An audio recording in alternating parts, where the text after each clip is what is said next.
Oh, I've got. Oh, doesn't matter. I was running somebody through the model business canvas earlier. Right, that's it. You know what? We might be late, but we're live. We're here. Awesome. How are you feeling? How's your week been in the life of business? It's been epic. Even today's been a big day, mate. I kicked off this morning with the kickoff of season 2 of the Evolution of Business show with Gary Ridge from the WD-40. Mate, what a phenomenal guy he is. Running the live stream with him this morning, and it was the Evolution of Business podcast for season 2. But he was just, he took that from like a $300 million company to now it's got like a $3.5 billion market cap, and just all off the back of caring about people, and building his teams, and some of the, you have to watch it. It was just epic. Yeah. If I could bottle up all the leadership magic, and I would just take what he's got and just pour it into every leader in the world. Wow, that's a big wrap. That's a massive wrap. Yeah, he's to do it at the scale in which he does it, with the thousands of employees they have around the world, to do it at that scale when they've had back to back the longest running employee engagement, like over 93%, I think he said, employee engagement, and it's just crazy. So fantastic. What was And I'm sure there's people who are watching that have probably watched it or will watch it, like myself, later on tonight. But is there anything now that it's sort of now that you've had some time to reflect on it since this morning? Is there anything that's just played over in your mind, like that he brought up? And everything that he brought up, I'll just go back to my notes from the show, but only because I don't want to misquote him. But everything he brought up is everything, the stuff that we've been talking about. Like, he just lives and breathes it every day as a leader, right? He talked about micromanagement isn't scalable. So like when you're micromanaging people, you can't scale your business if you're going to micromanage. He during tough times, you can draw down on your cultural equity, he said. And this really, when you think about all this COVID and pandemic and people are struggling, he said, well, if you already have a strong cultural ethics in your business and everything like that, and a cultural framework, well, you can draw down on that cultural equity when you need it. He's there to service people. They don't talk about failures. They talk about learning moments. And then there's a positive or negative outcome, but they're open and freely able to discuss those with each other. Employee engagement. He talked about culture actually being, in brackets, value plus behaviors times consistency. So the stuff we talk about, your bias, how we think determines how we act, and the more you consistent you do it, and that everyone there is a coach, not a boss. They don't, so we were talking about this before. Coaches, not bosses. The coach's job is to help you get an A, not to mark your pay. Is to help you become an A student, if you look from an academic point of view. Did he with all that sort of stuff, mate? They have a maniac pledge. I'm gonna get the copy of it and put it up, but it was just, it's like their pledge. Everyone has to pledge this maniac pledge, which was kind of cool. And he talked about being tough-minded but tender-hearted, and That's beautiful. And you think about, even from an organizational, culture and strategy, he talked about, the fact of you have to have focus. We talk about fast execution, right? So focus. And make sure everyone's focused on the must-win battles, he called them. So when I talk about, what are the 6 things that must happen? If these things do not happen, we will not become who we need to be to create the world we see. Well, as we talked about, he calls them the must-win battles. He said there's a whole bunch of stuff we can do, but if we don't win on these 6 things, so he's like, yeah. So, as we talk about the stuff for a lot of small to medium-sized businesses maybe watching, same principles for a multi-billion-dollar company. How awesome is that it's stuck the course from obviously their starting point, and something you said before, I actually have a question about, and I'm interested to see if he expanded on this. You mentioned before, you said everyone is able and encouraged to be able to speak freely and Yeah. to have a say. Did he go into any more detail on how that looks? Like what conditioning, what consistency that they have in place to try and allow that to thrive or enable that to thrive? Um, I'll have to reflect about it. I don't remember him going into great detail, but he was just once again talking about that they don't have failures at WD-40. They only have learning moments, and they create that circle of safety where people are free to express themselves and said, "Hey, I've got a learning moment, and I want to share it with you." Mm. And like to me, it's just from a dialogue point of view, and that people are encouraged and coached to share those learning moments openly and freely, without fear of anything, because they're encouraged to do so. So that's just a culture that they've created there. I mean, this is just a blue and yellow can with a red lid. I literally was using some on the weekend for the bike. It's pretty Yeah. cool that Yeah. That So is really this is the cool thing that he also talked about. Well, as a purpose guy, I said, like when people think of all these different products and all these different things, they have one product, right? But the purpose that he said it's a bit of a more of a sentence. I don't have the exact words, but he was talking about actually the purpose of WD-40s is is about creating memories. So it's not about using the WD-40 to loosen the nut or the bolt off your bike. It's you might have been doing that, say with Oscar, you're sitting there and you're working and you use the WD-40 and it was just that moment. It's kind of like creating Kodak moments kind of thing, but it's creating WD-40 moments. Yeah. And Wow. it's all about the memories. So that to me is the when you think about that from a purpose point of view, about engaging the team, and then he talks about the values, and like he was able to articulate every single one of the values of the company, and all the things we talk about that leaders should be able to do. Yeah, he just is the epitome of what leadership's all about. I haven't even listened to it yet, but from hearing about it from yourself, who I consider a friend or a trusted advisor in the world of business and life, it's interesting. I haven't even listened to the man himself, but we always talk about with vision and purpose, feeling inspired and engaged and then empowered. I already feel a sense of that just in what you were describing. So I mean I feel like that paints a picture of how strong that can be. And I'm interested to ask you a question actually on what you said before about the one product. But before I do that, you mentioned as well the topic of failures. And that's something that like I've sort of grappled with for a long time. I don't see it as being an uncommon thing out there. I feel like it's quite common, just talking to friends and people in business and whatever it might be. It can be quite challenging at times to overcome that. However, I've been reading this book actually recently. I highly recommend it. It's called A More Beautiful Question by Warren Berger.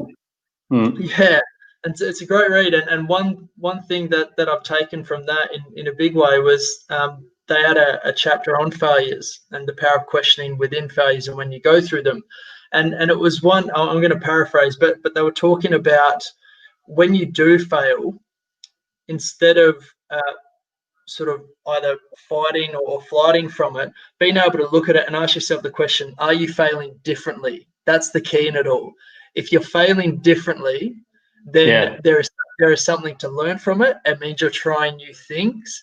Whereas if you are failing the same, if you honestly ask yourself, am I failing differently? And I'm like, no, I'm failing the same as I have the past few times. Well, I mean, that starts to paint a picture of where you're at in terms of your evolution, your innovation. It tells a story of where you're at, which that really, I don't know, it shifted something within me just reading that one piece out of the book and to really think, like, turning that failure into a question about the failure could either empower me or inspire me to try something else different as well, which was really cool. I just wanted to share that. No, it's good. But like, even if you're failing at the same thing and you're not failing differently, it's still teaching you something. It's teaching you that you're not You're not doing anything different, that you're repeating the same mistake. There's only one lesson to learn in that, right? And I think, a lot of people talk about it, but and it took me a while to work it out, but to have a really great relationship with failing, like, like I talk about this from a human behavior point of view, is that you didn't get to be who you are today without learning from the mistakes that you've made. Right now, you're also, sadly, you're the mistakes you keep repeating. Right. So, but the real learning comes from the ones, see, when you've done something and you've learned from it, and then you don't repeat that same mistake. And, this is, we've talked about this in your parenting podcast about kids. Like, I just want my kids to make their own mistakes. I just don't want them to repeat mine. And so when I talk about, like, it's not that I don't want them to make mistakes and to have their failures. I just don't want them to repeat the same stupid ones I did. Now, say that's just what I want, but there's not to say that they're not going to have to maybe make some of the same mistakes that I did. Yeah. But in business, I think, and this is where leaders, I would encourage leaders to have a very healthy relationship with failure, because just because you're the leader doesn't mean that you are immune from making mistakes, or that that you can't be seen to make mistakes. You have to be willing to go out there and push on, make a mistake, but also be willing to put your hand up and say, hey guys, this is what I did and here's what I learned. Here's my learning moment. And hey, it didn't work. If we look at FAIL and all the wonderful little acronyms for it, first attempt in learning, there's, so we would, if we could do anything, mate. And once again, if you ask a beautiful question, you'll get a beautiful answer, right? But if you ask a shitty question, you're going to get a shitty answer. Yeah. Right? And if you keep asking the same question of the same thing for the same, you're going to keep getting the same answer. It's quite it's double-sided, I think, when we talk about questioning within a workplace, because I feel like there's that element of really being able to put time into learning that the art of questioning, to be able to put time into learning more about contextual inquiry and different types of methodology around going about questioning. And like you said, if that time and energy isn't actually applied, or isn't applied, then you're going to get below par, mediocre answers, and sometimes you might not even get an answer. Let's say I'm an employee and I'm asking a leader, a CEO, for example, a question. If it's not at that level, that there is the risk of it not being answered. And with that being said, though, a thought that I had around that is on the other side of the coin, as a leader, let's say that CEO, that there's also, I feel like there's got to be that understanding there that there may be many questions involved, and that's okay as well. Like being able to hold that space, create that space for questioning, for inquiry, a culture of inquiry, which is yeah. Yeah, absolutely. And Jimmy's just popped on. Hey, Jimmy, how are you? Hey, Jimmy. Like, from a question, and this is really, I think, and I've had this conversation with a lot of leaders of late, actually, is, you can tie it into failures or making mistakes or not, if you want, but which a lot of it can, especially from younger employees as they're moving up through things, they're going to make mistakes. Is when you can either, there's three kind of things you can do. You can either tell them what to do, right? Or you can give them what I call a coin toss decision, right? Well, you either need to do this or you need to do that. Which one would you like to do? And or you can actually ask them a question that helps them think for themselves, and you can learn where their thinking is. Because you as a leader should probably know what thinking you want them to have. What you don't know is the thinking that they do have. We've talked about this before, right? Yeah. Yeah.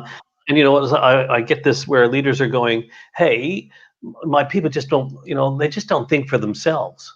Like, and I go, well, talk to me about what are you doing? Well, I keep telling them what to do, and I keep telling them this, but they just don't think for themselves. And I'm like, well, there you go. What do you reckon about that? Yeah. Well, stop telling them and actually start asking them and help them. So if you ask, so wrap it all around is, if we're going to ask questions that help people think for themselves first. Mm. And if we start to learn to not accept I don't know as an answer, don't tell me what you don't know. Tell me what you do know. Yeah. Because all I need to do is that starting point of where are you, and I've got the idea of the thinking that I'd like you to have. But if I don't know this one, how am I supposed to help coach the gap between there? And if I'm telling you what to do, I'm just telling you how to fill the gap. Then you're not learning, and I'm going to go, well, I told you this before, Shawnee. What the hell? Yeah. Why And won't then you do it for yourself? I keep telling you. Yeah, and I'm definitely not coming back to approach you with anything like that again, am I? After that, well, it's less likely. I think. Yeah. I think as But well. what's getting it? Like, if I have to do it again, but I have to ask you, hey, remember what did we talk about last time? Oh, that's right, we did that. Because spaced repetition is the mother of all skill, and like you could show me something just because I'm leader. Like, man, I'm not going to get it the first time either. And then depending on the interval between those situations, people are like, well, I told him 4 weeks ago. We went through this 4 weeks ago.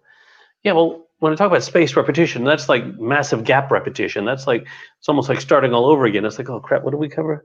But if you did it today and then you're like, oh, what did we go through yesterday? Oh, that's right. And then next day, oh, that's right. Oh, that's right. And all of a sudden we own it and we move on. But if you're only doing something once every month or once a quarter, I don't care who you are. Yeah. Your ability to retain that, unless you're doing something in between to build the retention, you're going to forget most of it anyway. Yeah, you've given me a lot to think about just with that. It's reminded me of I'm giving this. Jimmy's online here, right? So Jimmy's watching this. So like, like marketing, and Jimmy's he's an amazing SEO guy and everything like that, and does some really cool work. He's my online guy, and they but you look at anything from marketing, like ever-present brand awareness, familiarity, repetition. So it breeds familiarity in your brain. So when you see it, go, oh, where do I know that from, right? And in reverse, the same thing. If you want to learn something and we're asking questions, we're trying to help people along. If you might have to do it more and more times, but sooner or later they're going to start thinking for themselves. And guess what? You don't have to do it anymore. Yeah. It takes time. It becomes intrinsic. Yeah, it takes time. Like, and that's something that I think is should be emphasized. So I'm going to say it a few times. It takes time because that's something I feel like is against the grain. Still, like taking that time and allowing those questions to build up, to take place.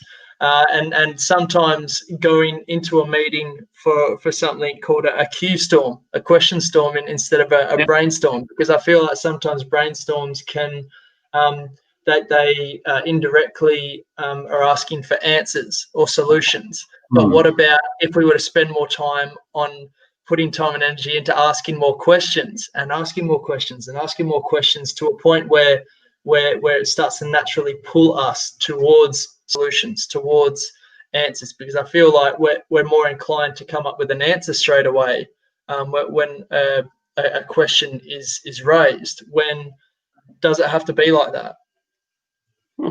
I think you're like, this whole Q storming is a fantastic, but instead of like say brainstorming, okay, first if you're going to brainstorm, make sure everyone brings something to the table, and everyone must share what they once again want to know what everybody's thinking, because you will sit there, we're doing a brainstorming session and you'll hear me say something, oh yeah, I like what Dave said, that was really good. Yeah, no, I agree with Dave, what he said there was really good. But you might have had in your mind the best idea, or the idea that would have triggered a whole series of things that would have led us to the right place, but you were afraid to express it. So firstly, to do that, you want to make sure that you're allowing everyone to actually have to share what they have to have it down beforehand. Yeah. Right? Remember when I did the paper folding exercise at the Business Evolution Summit? I remember, yeah. I forced everybody to have to filter it through their way of thinking and everybody had to come up with something. Right? Yeah. Right, because otherwise, and I made them do it with their eyes closed and they couldn't ask questions, right? Because if they'd opened their eyes, they would have gone, oh, Shawnee's he's folding his paper that way, so I'll fold my paper that way. Yeah. Right? Yeah. So to your point then, with the questioning, and that's the whole point of the circle of organizational leadership model, is to actually where we question, we challenge all with the intent, of course, from the purpose point of view, but so that the best idea can win. And sometimes we might need to throw something in the middle there and question the crap out of it. And no Yes. question is a question. Yeah, taking that answer, taking that piece of paper, using that exercise, but taking that answer that has been voiced, has been aired, and opening it, closing it, turning it into a question, turning it into something that we could, I don't know, slot into a perspective pie, for example, where it might form one slice of that perspective pie, and then we ask ourselves, okay, what could those other slices be? What could we put in there to really put ourselves in the best position to be like, wow, I have dug as deep as I possibly can right now into that answer, into that thought that I've had, to really understand why it's come up, to understand other approaches to what I'm talking about, and really being able to foster that culture of inquiry, if we're talking business, with being able to turn it into questions as well. And that's, it's something that I think could potentially be paired when we talk about getting clarity on our values, on our mission statement. I know we've talked about it before, but potentially, being able to pair it with some form of questioning as well, that allows us to be able to evolve it continually, instead of making one statement that potentially could close us off from actually untapped potential in the future as well. Yeah, and Gary talked about this. It just reminded me when you were talking about that, like that, he raised something into that. And, he's talking about being a consistent learner and all that, but he said, we need to ask ourselves, why do I believe this to be true? Because someone said, no, but Sean, it has to be this way, in the industry that you work in, with the organization that you're with. No, it has to be this way. Well, why do we believe that to be true? We need to be able to, he called it, be comfortable being curious. You don't have to be critical about things. You certainly can have critical inquiry into things, but it's about not critiquing things. It's being curious and asking questions. Well, why do we believe that to be true? Because, especially from beliefs and a human behavior point of view, a lot of the beliefs that we have are, ideas or concepts that served us at a certain time. And so we cling on to those as beliefs today, and without even questioning, well, hang on, is that serving me today? It may have served me like a year ago, but is that serving me today? Will it serve me tomorrow? Holding on to that belief. And so that whole curiosity, like that's be curious. And so what you're talking about then when you're questioning things is, why do we believe that to be true? Let's question it, let's unpack it, let's rip it apart. And just to validate what we already know, or it could be to say, hey, you know what? There is another opportunity here, or there's another way to look at this. And even if there's things that we were doing, especially when you've crystallized your values, and once again, another conversation I have with a lot of leaders is, okay, now you know what your values are, and you got those clearly defined. If we took that scenario and we took your values today and we run it through that, would you have done anything differently? And if not, then okay, you lived your values. And if it was, then you start to see where the gap is between what you were thinking and what you've crystallized your thinking to be, and go, well, okay, what would we need to do differently? And then when Gary talks about value plus behaviors times consistency, well, how I think determines how I act. But if you don't do what you're talking about here, man, if you do not question, like have that questioning circle, every now and again, just pick something and throw it in the middle, and it could be totally a bust. Hey, we learned that this thing's still solid. Great. Let's take next week, let's throw this in the mix, and let's challenge the crap out and ask questions of this one. Why do we believe this to be true? Can you imagine if you did one of those things every week? You challenge one thing in your business every week? If I'm just going to throw something out there, if you're not, then you really got to ask yourself, are you trying to create a space? Are you trying to create a place, a business of innovation, of evolution? If that's not taking place, if there's not time being taken on a regular basis in the form of some type of conditioning, if that's not taking place, then what is taking place? What does the future hold for your team, for your business? I've actually it's one of those days, my friend. I've got to go and help. No, I've got no, to go and help a team member again. But I've got so many more questions. I'm going to not a jam ban, pack them mate. in. Not a ban for next week. We can Wow. continue this dialogue next week, mate, as always. Looking Thanks forward to everyone it. for tuning in. Jimmy, thanks for your commentary, mate, and jumping Thanks, on. Jimmy. Appreciate that, and everybody else who watched this. Once again, tell us about questions. What challenging things, questioning things. What do you think about that? And bringing ideas, brainstorming. And do you guys do any of this in your businesses, in your organizations? It'd be awesome to see whether you embrace that as a regular process. I think it's just great. Anybody, you go. You got to take care of some team, mate. As always, see you next week, kid. Thanks, Ducky. Yeah, man.